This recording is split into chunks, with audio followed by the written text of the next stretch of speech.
Noi garantiamo in Veneto la cura a tutti i cittadini.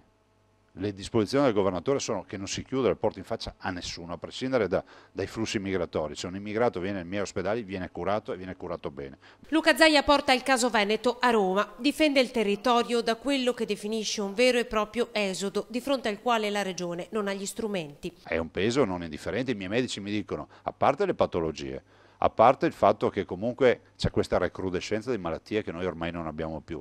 Poi c'è un tema che l'ospitalità diffusa, cioè, ti porta davvero una task force che gira come una trottola in maniera impazzita nel territorio. Assistenza e cure per tutti, ma il Veneto ha già accolto più di 3.000 profughi.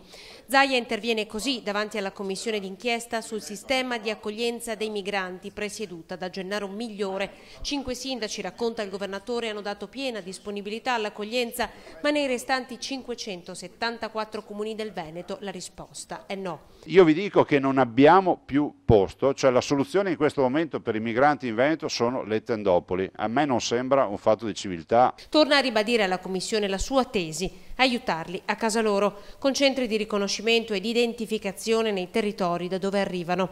Chi scappa da fame e morte, conclude Zaia, così ha lo stesso trattamento di chi scappa per motivi economici, un paradosso che sta portando il Paese al collasso. È come pensare di poter svuotare il mare con un secchio, è impossibile. L'anno scorso sono stati 170.000, quest'anno saranno probabilmente 200.000, di qui al futuro vorrà dire che noi andremo al collasso, è un collasso totale.